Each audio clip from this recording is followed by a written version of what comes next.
Well, yet again, guys, I don't know whether to call you vigilante species, so I'm just gonna say, what is up, Spillavantes?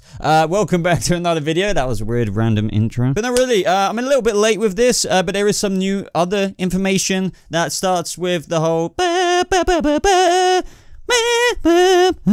we'll get to that Superman news, which I'm actually really excited about. But anyway, guys, the CW put out a promo poster, if you will, for the crossover event that will be happening in December, I believe. Yeah, come on, Boba, get with it. And this details a little bit of information, but most importantly, it gives us a better look at Grant Gustin's Flash suit. And boy, my boy, it looks good. It really does. I'm so happy with it. I mean, to me, I kind of can see that I think they've made it a little bit brighter. They've put up the contrast and saturation a little bit. So I don't know if it'll actually look like this in real life, because we've seen Grant. I mean, I'm sure the picture's appearing on screen now in his trailer. And, you know, it doesn't look exactly this bright. But, you know, when we see it in motion, we can purely judge then, I suppose. Either way, I don't really care so much about it, even if that is the case, because this just looks freaking just so good. I mean, I'm not 100% on the helmet thing still, and no chin strap, but Jesus, Louise's Papa Jesus, guys,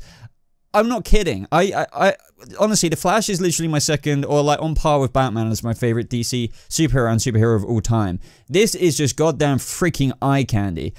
One thing that made me super happy with this is just quite literally the fact that the lightning bolts are on the arms. I was saying in my breakdowns for the other images, I wasn't sure if they were on the arms. I'm looking at the Flash Season 5 poster, and he's got the gauntlets on, but there is no lightning bolts. And I thought, okay, when I was about to go back to this, I was just like, okay, so maybe I just didn't look at it properly enough. And I was like, that's hard to believe, because I freaking stare at this shit. But there is no lightning bolt, and it's not just a fact of the fact he's in that position. I can't see it. So I don't know if they were sneaky there, and they were waiting for that tease, because, you know, in the Grant Gustin photo in his trailer, he's not wearing the gloves there, and I'm, you know, certain that these are attached to the top of his gloves. You know, they're more like gauntlets going all the way up there.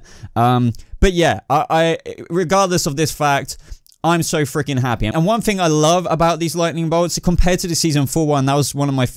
Season 4's suit was my favorite suit up until potentially now. This is a huge improvement, because they kind of like extrude out of the suit. I mean, obviously they're part of the gloves, but in the Season 4 one, they're kind of matted, you know, or just, you know, flat onto his leather suit. But this, they're just like, they're lumpy bits. I love it. I don't know what it is about it, but it just looks good. I definitely think, in terms of looking at that lightning bolt, everyone is saying this as well, maybe not you right there, but the lightning bolt should have been more brighter. I love the costume, I love the suit, I love everything about it. I just wish they made it a little more yellowy gold. That's the only gripe I slightly have of it, but oh man, I'm just so freaking happy. And one thing I will say about this as well is that the suit, it does remind me more of Ezra Miller's. I mean, I think they've definitely taken a little bit of a leaf out of that book, in the sense of no chin strap on Ezra Miller's suit, right? And the fact with all these different fabrics, you know, the fact that it's now essentially skin tight, which is a much better Flash look, more accurate to the comics 100%. No bagginess basically anywhere. It looks, with the way they've patterned it with different meshes of material, it kind of looks how Ezra Miller's Flash suit is kind of, you know, how that was strung together with different bits on it. Obviously, this isn't that, but it is reminiscent of that. It definitely reminds me of that. So yeah, guys, I'm just such a big fan, and, you know, I'm not talking about Oliver O'Kara here, because there is no difference. You've seen Oliver with this pose in 50 different posters. Obviously, the Batwoman logo in the background is very prominent in this photo. It is a bit bigger. And another interesting news, right at the bottom of the photo, we see that the crossover starts with the Flash, which is very interesting. And now this has got a lot of people talking and speculating that Batwoman now isn't from Earth 38, because everyone's thinking with the whole Kara vigilante, my cousin, you know, has been working with a vigilante, blah blah blah, all those references, you know what I mean? And no, I'm not really taking the piss out of Supergirl. Come on, it's a joke. It's a joke. Everyone thought, okay, maybe they're gonna, you know, beef up Supergirl's Earth a little bit more and put the Batwoman on there. But I don't think that's gonna be the case, because why would they? If that was the case, why would they start the crossover with Barry's, you know, the Flash? What am I on about? If he was only going to go to Earth, it would have made sense to put, you know, Kara, Supergirl's show. They would put it with her first. It's just a no-brainer. Now, this doesn't confirm she's on Earth 1, which I'm very confident about. Whether you're just thinking about the fact that this, you know, I think Mark Pedowitz and just other things like that have confirmed that Batman exists in the Arrowverse. Why wouldn't they just kind of just put her on Earth 1 as well? Yeah, sure, you could be like, Bo, but this isn't Batman. Batman. Yes, I know, but if you're gonna talk about Batman like how Oliver did, and then comment on that, like Mark Pedowitz did, and there's been little other, you know, talks here and there, why would you put Batwoman on a different Earth? You know, I mean, you could say why put Superman on a different Earth and Kara on a different Earth, but still, you know what I mean. Other than that, though, there's not a huge bunch else to say about this little segment.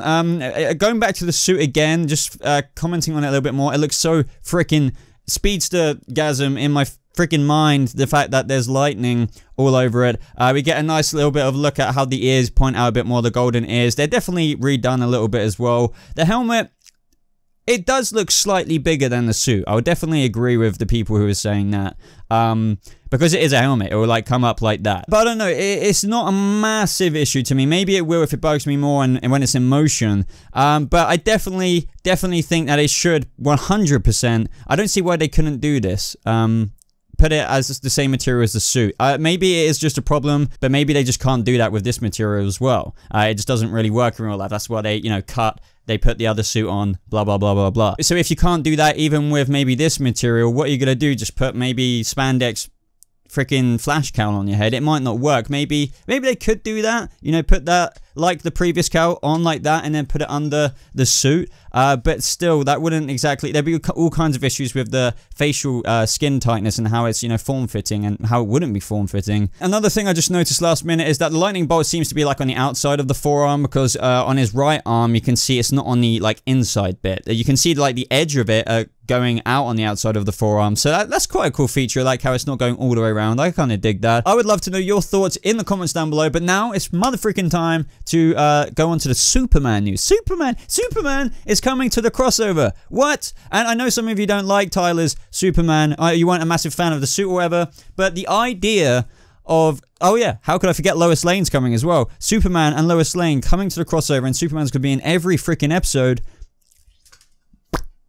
So I'm going to read out the Deadline article, which is headline: Tyler Hoechlin returns as Superman for the annual CW superhero crossover with Lois Lane. Hoechlin will fly in as the Man of Steel for CW's annual DC WBTV crossover. He will be joined by the iconic character Lois Lane. Casting for the Daily Planet journalists / Superman's love interest will begin soon.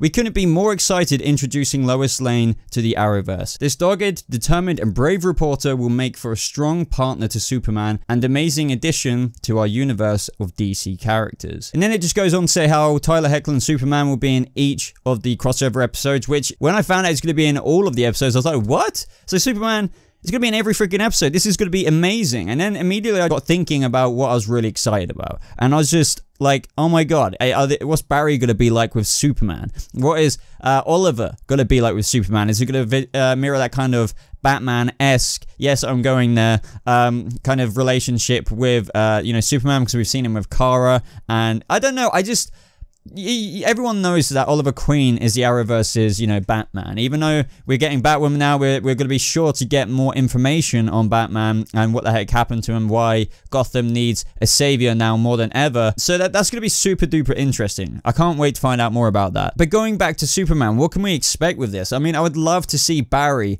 race against Superman. And I know some of you may point out, but this isn't technically anything new, because we've seen teasers like this with, you know, Barry and Kara. You know, they race, they've done all kinds of things. I think what everyone is kind of getting a little bit hyped about is just the fact that this is Superman. I'm not trying to put down other characters or anything like that, but this is the Superman. And they're finally, I guess maybe the fact that, you know, potentially there's nothing happening anytime soon, like right now anyway, with like the Man of Steel himself in the DCU, Henry Cavill. Maybe they thought, just like how we kind of got Tyler before, yeah, you can kind of have him for a bit more. And of course, Lois Lane will be coming over. I mean, maybe with this crossover, with whatever the actual storyline's going to be, you know, they'll actually need her help in some kind of investigative reporting kind of sense, because obviously Lois Lane is very good at that. How possessive, in a way, is Superman or Clark going to be over Lois? Like, will he even want her to be there amongst all the danger that will be happening? Will Lois be herself in the sense of, I don't care, Clark. I'm going out there anyway. I'm not just going to stay at home. And, you know, I want to help. I'm Lois Lane, for God's sake. So that's going to be very interesting. Are we going to see Superman get very, very angry if Lois is in danger? Is he going to be reckless? I can imagine Oliver says something like over the comms. It's like, oh, Lois, blah, blah, blah. And then Tyler's like, sorry, Superman's with Oliver. And he's just like, and then just like bolts off, like blasts through the freaking window. You know, just angry Clark. We all know what angry Clark is like without a Lois or potential Lois in danger. He gives no shits. I don't know, guys. I just think with this crossover, I think it actually does have potential to top last year's crossover in a different kind of way. Now you're thinking, Boba, how could they do that? Because everyone's saying how they can't top last year's in the terms of scale. Correct. In terms of scale, like with all those characters, all that massive disaster of a situation, you know, with the story and everything like that. But this year excites me more because it's going to be more character focused. It's going to be, you know, Oliver. It's going to be, you know, Barry. It's going to be Kara. But now we're getting Superman. We're getting the introduction of Batwoman. This is so interesting to me. It really is, and I know some of you will feel the same way. Some of you may be worried about it, and it's for sure going to be flaws about it. It's not going to be perfect. I don't want to overhype you too much there. Other than that though, guys, bottom line, super duper hyped, as you can probably pretty much tell. I would love to know your thoughts down in the comments below. Be sure to let me know everything you think on what I've discussed today in this video. And I'd really appreciate it as well if you would leave a like on it, as it really does show your support for the channel. I didn't actually say that at the beginning today. What's going on with me? But anyway, if you're also new, why not subscribe for more updates on the Arrowverse and other nerdy and geeky content just like this. As always, expand the description box. All my links are down there. You can follow me on social media and whatnot. But that is absolutely everything, guys. So I'll be back tomorrow with another video, I'm sure. I know I wasn't here yesterday, and I know all my hair's freaking gone as well. Like, where Boba? Like, rip the hair, man. Like, where's it gone? But anyway, guys, yeah, thank you so much for watching, and I'll catch you in the next one. Goodbye.